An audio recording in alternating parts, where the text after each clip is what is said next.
So, we've been in this series called Shift, giving practical ways that we can learn to follow Jesus better for ourselves. And hopefully, for one of them at least, you've been able to pick up something and say, I've done something different that's a small change that can lead to a big difference. Maybe you started reading the Bible in a new way, and that's a wonderful thing. Maybe you have been praying in a different way. Maybe you've gone from like the step of speaking a list of things that you'd like God to do to actually listening back. Maybe you've been involved in, maybe you've practiced silence and solitude and done that thing where you've escaped. Maybe you took this huge step and got baptized last week, and we got to open up the tank and baptize 6 people, which was just wonderfully fun last week. But we're talking through those ways that you can practically change. And today we're going to talk about the idea of serving. So if you think that means I'm going to ask you to do something, then you're right. And you can't leave now because I had them shut the doors and you're stuck here. And I'm just going to play the guilt card until you all sign up to do something. So let's start with this. We're going to start with this passage from the Bible. This is John chapter 13. John is a writer of Jesus' life. He's followed Jesus for several years. And as Jesus is coming towards the last days of his life on earth, John tells us this story. It was just before the Passover feast. Jesus knew that the hour had come for him to leave this world and to go to the Father. Having loved his own who were in the world, he loved them to the end. The evening meal was in progress, and the devil had already prompted Judas, the son of Simon Iscariot, to betray Jesus. Jesus knew that the Father had put all things under his power, that he had come from God and was returning to God. So he got up from the meal, took off his outer clothing, and wrapped a towel around his waist. After that, he poured water into a basin and began to wash his disciples' feet, drying them with the towel that was wrapped around him. He came to Simon Peter, who said to him, Lord, are you going to wash my feet? Jesus said, you do not realize now what I'm doing, but later you will understand. No, said Peter, you shall never wash my feet. Jesus answered, unless I wash you, you have no part of me. Then Lord, Simon Peter replied, not just my feet, but my hands and head as well. Jesus answered, those who have had a bath need only to have their feet washed. Their whole body is clean, and you are clean, though not every one of you. So, just to make you all at your ease, I'm not going to do foot washing today. That does happen in church at times, and someone once came to me and said, could I wash your feet this Sunday for part of a foot washing ceremony?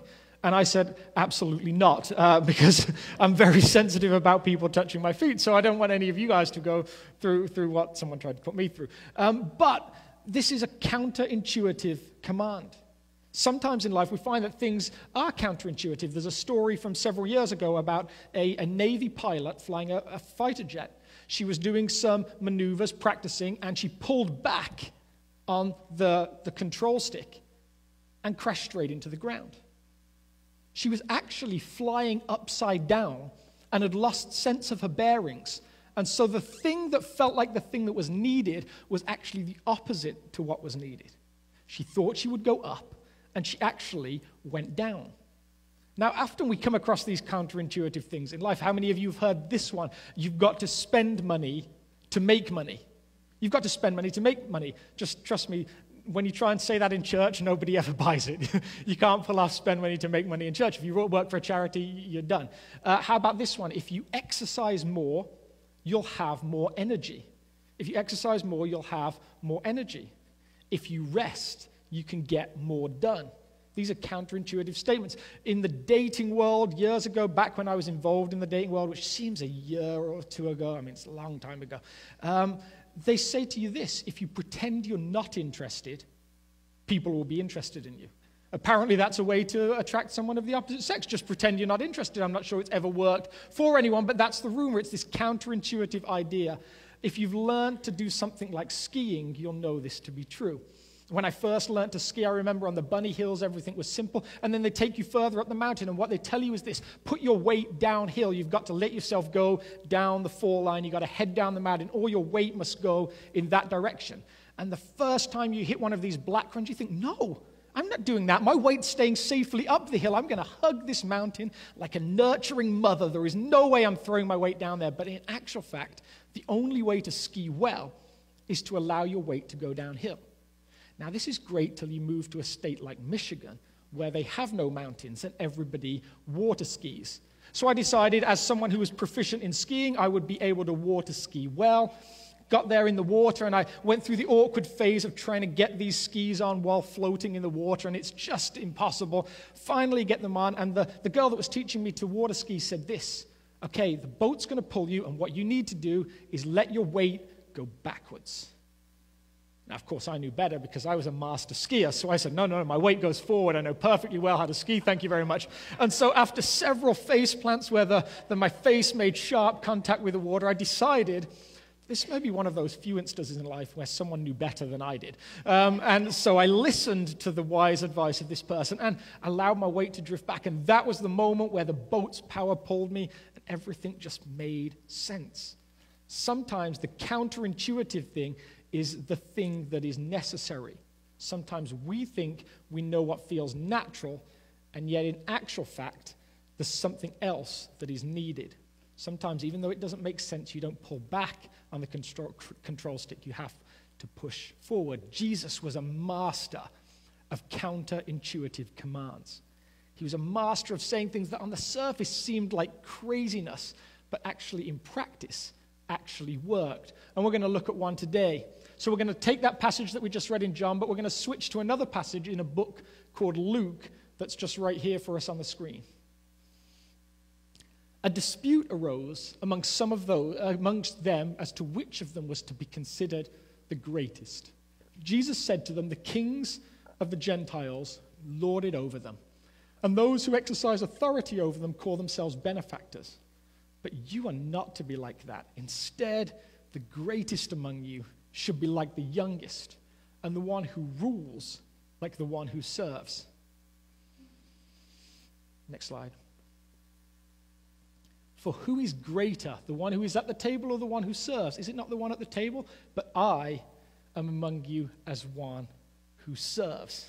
So Jesus speaks this to his disciples who have been following him for some years at this point. He's had 12 of them that he's been really close to, and for the most part, they've been very faithful. They've gone through this Jewish system of education, which has been surprising to them. They expected to just go back and do their family business. They weren't A-plus students. They weren't doing great, so they get sent back. And Jesus, out of nowhere, wanders around Galilee and picks up these students that just never would have made it usually. He just says, come follow me. All the other rabbis have chosen the best and the brightest, and Jesus has chosen people that are spending time fishing. They're doing these really simple tasks and says, you know what? You guys are included. Come follow me. And what it meant to be a rabbi in these terms was it meant to do something called taking the yoke upon you. I once convinced a group of middle schoolers this meant I actually got to smash egg yolks over their head, but in these practical terms, it didn't mean this. It looked something like this. It meant that I want you to come with me and learn to follow. So I'm going to ask Dimitri to come up and help me with this example for a second. And so I'm hoping you don't overpower me, to be honest, because you're growing up and you're pretty strong. So what it meant was this. You would have a farmer who would have oxen in a field, and when he wanted to train a new oxen, he would put it with an oxen that was more experienced. And so what would happen is they'd have this thing over the head. So I would have Dimitri like this in a nice firm headlock. And the idea was that, Dimitri, you go the other direction. Just go whichever. And the idea was that I would be able to hold him in place like that. Now, as I say, he's getting a bit too strong. But the idea was that you would learn from this oxen who would be able to say, no, we're going this way. And eventually this difficult ox would go in the right direction. Thank you, Dimitri. You did great. This was like the practical process of discipleship. It was you're going to learn from someone who is more experienced with this great sort of potential nugget at the end. Eventually, you get to be the strong oxen. Eventually, by following this rabbi for years, he's going to disappear either through death or just moving on to a different group of disciples. And then with all the wisdom that you've accumulated over that time, you get to do the thing now. Now you get to be the one in charge. You get to be the one passing on knowledge. You get to be the one that's making all of the decisions. This is what's in the back of these disciples' minds as they've been following Jesus for a few years. When Jesus moves on, who's next? When there's another chance to shine, is it going to be me? And so then this dispute that breaks out is in this moment of Jesus saying, do you know what? To me, it was never about being in charge. To me, it was never about being the one that got to be in control. I'm doing something very different. But to the disciples, as they hear it, there's that moment of really? Really, I'm not going to be up next? It's this sort of counterintuitive command that must have shocked them. It's this dispute that breaks out really about playground pecking order. Think back, however long it is, to your time in schools. You would have those conversations. I can run faster than you. I'm better at you than this. Maybe it was the ridiculous one. My dad makes more money than your dad. All those different things that people throw out in playgrounds. This is what these disciples are doing at this point. And to Jesus, it must have been heartbreaking. And we'll get to why in a second when we look at the context. To help us understand this, there's two really important things. I think we're going to do a little bit of a word thing, and we're going to just see exactly what this word means, but we're also going to look back into some of the context of what's happening here. So when Jesus says serve, he's using a Greek word that means diakoneo. So if you've been in a church that has deacons, this is where that word comes from. Deacon literally means servant. And quite literally what it means is it's the person who waits on the table. It's the guy that's going to look after you. It's the one you're having a meal. If you've been out for a meal this week, you had a waiter. He's a diakoneo. He's someone who serves. But what I love about this Greek language is there's all these little words that just go back, and they have some deep meaning to them. To wait at table is like the definition in some ways. But what this word quite simply means is this. It means to kick up dust. Picture yourself back hundreds of years ago, even a couple of thousand years ago, in Jerusalem. This is a desert city. It's out in a very arid land. These streets have been walked on by thousands of people. There's no real tarmac or anything like that, like we would think about a road now. At best, you're talking about stones on the street. At worst, you're just talking about patches of dirt. Think about when it rains, what happens. That just gets messy and ugly. Think about the fact that there's hundreds of donkeys, hundreds of horses, hundreds of camels that make their way over that street every day. And this isn't like a system where they have a municipal worker that comes up and cleans up behind them. These streets are a mess. To kick up dust is what happens when a servant moves so quick that behind them they literally leave this trail of stuff coming up from the ground. It gives the connotation of someone who's moving with such a pace, with such a purpose, that behind them they leave a trail of dust. If you remember back to watching cartoons, you always had Roadrunner, didn't you, who did his meep meep thing, and he'd leave this trail of dust behind him. This is exactly what this word is talking about. It's talking about someone who's so busy, who's so active, who's so concerned about their task. They're not worried about getting covered in dirt. They are just moving, moving, moving. They are getting stuff done. When Jesus says serve, he says, I want you to jump into your task and do it joyfully. Don't worry about the dirt that accumulates around you as you do it. This is a dirty city. You're going to get doing the task. And that's the major concern. So that gives us some sense of what he means by serve. But the context here as well is really interesting, because look what's just happened. We've just talked about that passage in John. We just read that passage in John. Jesus at this point has literally just knelt down and washed his disciples' feet. And in the midst of him doing that, they miss the point to such an extent that they get caught in an argument about who's going to be the greatest. In the midst of Jesus washing feet, they're arguing about who's going to be the greatest. At a Jewish meal, what would happen is you would sit down, and the lowest servant in the house would be the one that would come and wash feet. But this group of people has no servant, it seems. Jesus has asked a couple of the disciples to set up the table for them. But for the most part, it seems that there's no servant present. Everybody is doing something, but nobody has taken that task. That task of washing feet has remained undone. That means that these guys that have walked around all day in their open-toed sandals, it means the dust is still there. It's accumulated. And it says in that passage, Jesus, knowing who he was, knowing that he was the Son of God that was walking on earth, took off his shirt, wrapped a towel around his waist, and literally got down on his knees in front of his disciples and began to wash their feet. Think about that process. Think about, for them, the fact that they would look at Jesus, this man they've been following, and he at this point has still legs covered in dirt. He's still got that dirt on him, and he's there washing it off them. I don't think any of those disciples in their worst moment would have refused to wash Jesus' feet if he'd asked them. The problem isn't Jesus. The problem is everybody else, because all they have in their mind is this: who's top of the pecking order? Maybe Peter looks at his brother Andrew and says, Andrew, I'm certainly not washing your feet. You know, you may have followed Jesus first, but Jesus has taken me to mountaintops, and Jesus has picked me as one of his 3 favorites. I'm definitely higher than you. And everyone gives sideways glances at Judas because Judas has been on rocky ground recently. And they're like, I mean, if anyone's going to wash feet, Judas is surely, he's maybe one of the ones that should do it. The problem isn't that they don't want to wash Jesus' feet. The problem is for most of them, they don't want to wash each other's feet.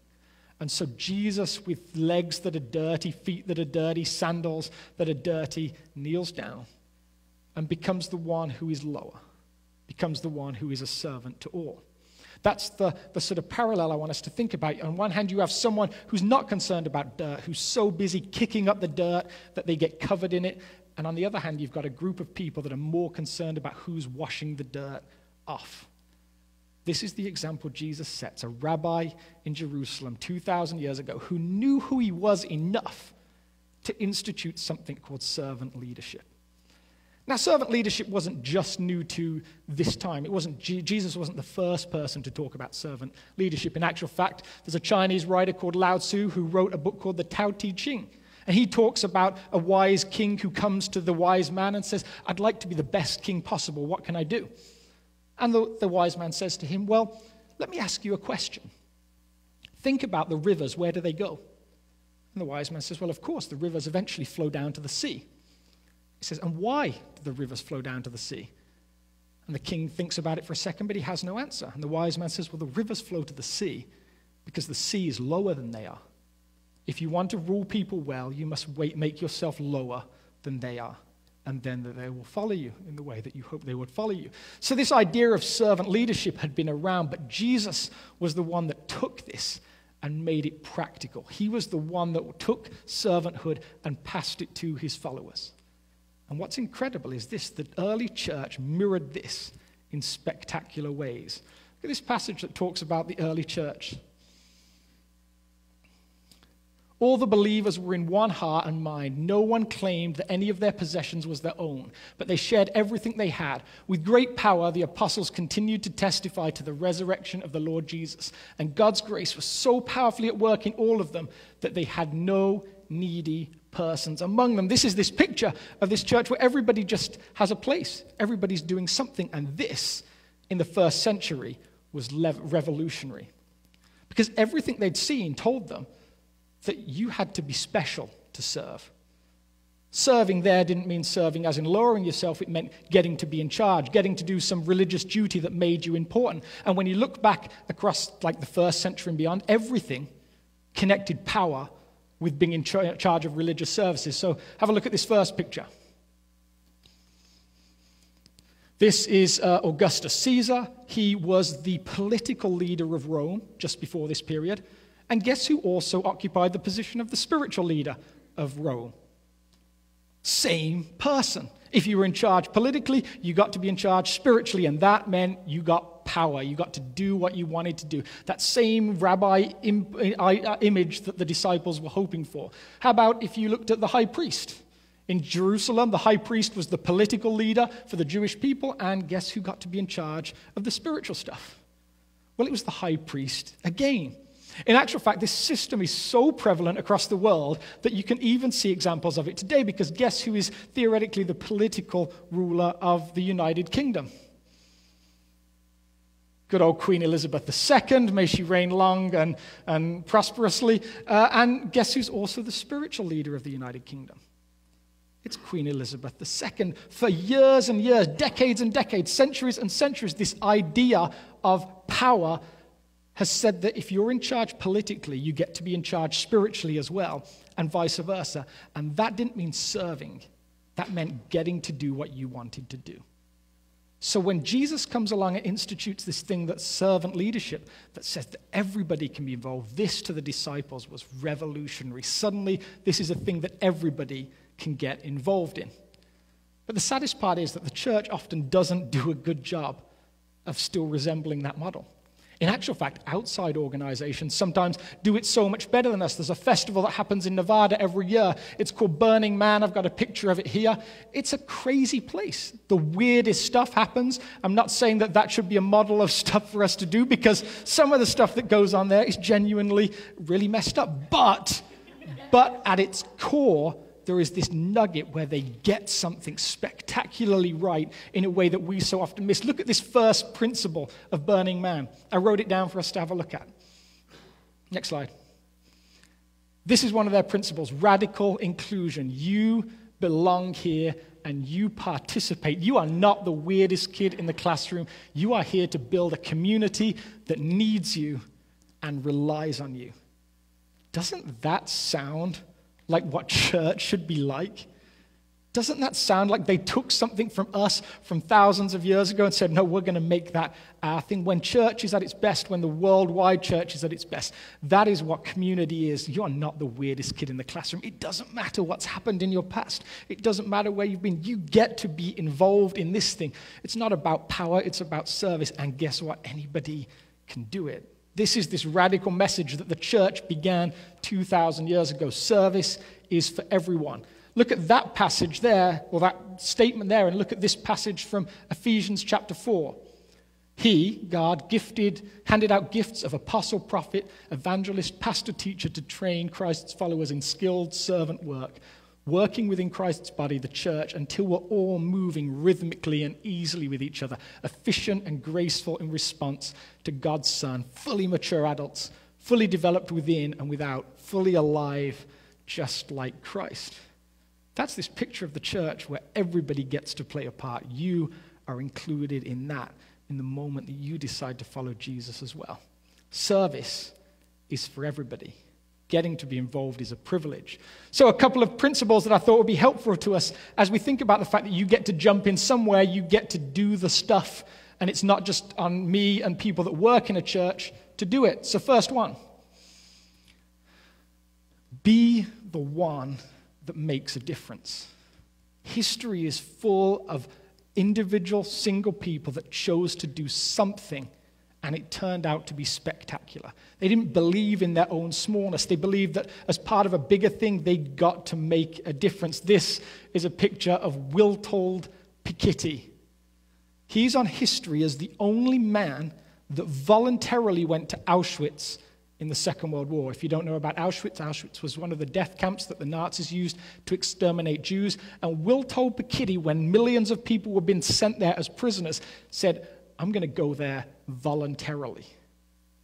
He arrived there and began a secret network of people that started to get the information out about exactly what the Nazis were doing, because at that point, all the governments of the world were blind. They had no idea what was going on. This was, for the most part, it seemed like an old-fashioned war. It was being fought on the same principles. Two sides disagreed, and they were going to fight and figure it out. They had no idea in the background that one nation was exterminating a whole people group, that genocide was happening, and millions of people were dying. And Witold Piketty said, do you know what? Someone has to do something about this.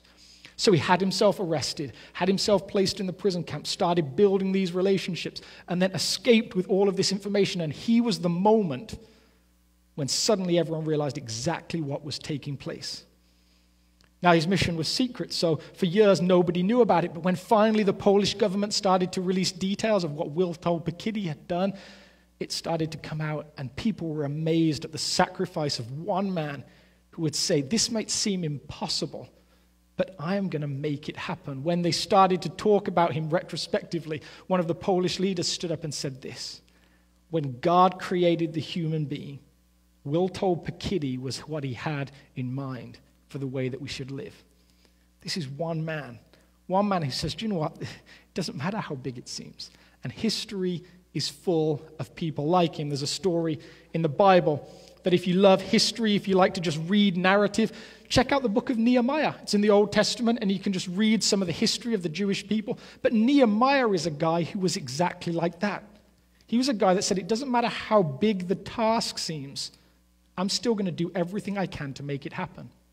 The Jewish people had gone into captivity. They'd been stuck in a nation that wasn't their own for years, and some of them had come back, dribs and drabs. They'd started to try and rebuild their temple. They were trying to get the walls up, but it says the work had stalled. It had stopped. It was over.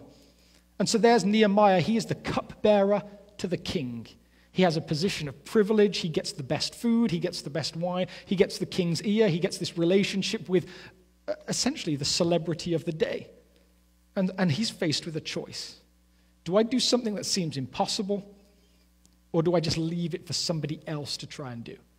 He has every right to say one person can't make a difference here. These hundreds of people have gone back to Jerusalem and the walls aren't getting built.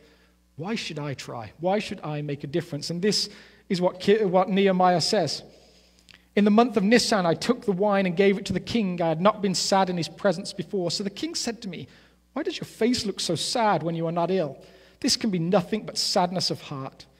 I was very much afraid, but I said to the king, may the king live forever. Why should my face not look sad when the city where my ancestors were buried lies in ruins and its gates have been destroyed by fire?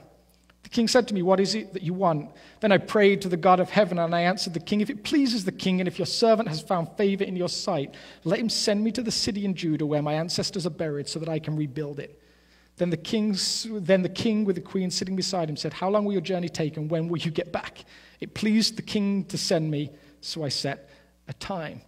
This is this guy who could just leave it and says, do you know what? I can be one that makes a difference. Never underestimate what you get to do wherever you are by being someone who has that heart. Servant leadership can make a difference. Be the one that makes a difference. But here's something else for you as well. Make a difference to the one. Make a difference to the one. Sometimes we think in church about, I've got to do something that does something for everybody. But in actual fact, sometimes just doing something for one person can make more of a difference than you can imagine. I love this old story, some of you may have heard of it, about starfish, about a kid that's on the beach and he sees all these starfish washed up on the shore in front of him, and so he starts trying to throw them back into the water as quickly as he possibly can. He's just moving, throwing these starfish. And someone stops him and says, do you know what? Why bother? You can't make a difference. You can never save all of these starfish. Some of them are going to die. Some of them just won't survive. They'll stay on the beach. And this boy looks at him with just this innocent heart and says, but to that one it makes a difference. Now, I think this story is useless, mainly because nobody cares about starfish anymore. It's a real problem in the world. So I took a picture of starfish and said, well, let's change starfish to small, innocent golden retriever puppies, because that means something to somebody. So in this story, just imagine that you are on a volcano island, and hanging over the island are hundreds of golden retriever puppies that are going to fall. And so your job is to go and save as many of these golden retriever puppies. And devastatingly in this story, some of them will fall. But to the one golden retriever puppy that you save, it will make a difference. That's the sort of story that gets to our hearts, right? We care about golden retriever puppies. You get to make a difference to one person. That is the point of service, and this is what Jesus set up for us.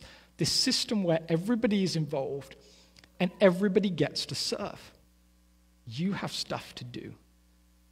Be the one that makes a difference. Make a difference to the one. But let's think about that in practical terms for a second, because the great thing about this is that you get to find out what it is that drives you. What are you passionate about? One of my standout quotes, one of the things that has just stayed with me for years, is this quote by a guy called Frederick Buechner. He said this, next slide. The place God calls you to is the place where your deep gladness and the world's deep hunger meet. The place that God calls you to is the place where your deep gladness and the world's deep hunger meet. Think about that for a second. This world has needs all around us. We see it every day. You serve it best when you find what it is that makes you glad and brings you joy. You think about everyone that's been a doctor, the ones that have done it best are the ones that love it, that give everything to it. They find this gladness in it, and they meet the world's deepest need. There's other things that you find gladness in. There's things that you enjoy. I love sitting down, relaxing, watching golf. I love it. Does it meet the world's deep need? No. Then it's probably not my calling. It's probably not the thing I'm made to do. I love other things. I love going skiing. Does it meet the world's deep need? No. Then it's not ultimately my calling. Find something that your deep gladness and the world's deep need meet in. And that's where you get to serve. Some people are passionate about people having water, about people having food. Find ways to get involved and serve in the thing that drives your deep gladness and the world's deep need. Some people love good administration. Some people love order and making things work. You're the sort of people that has a drawer by your front door. It has a passport in it. It has some jumper cables in. It's like everything is, yes, I'm ready to go in an emergency. We need people like you that think like that, because guess what? Most pastors don't think like that. And the church needs people that see that sense of organization and that joy in it. You may be someone that can make someone feel welcome in an instant. You may be someone that just has that connection with people, and that is amazing. You might be someone who cares about hospitality and making people feel welcome in that way. You get to serve in that area. There are so many ways to serve. I, for years, volunteered with teenagers. Not everybody loves teenagers.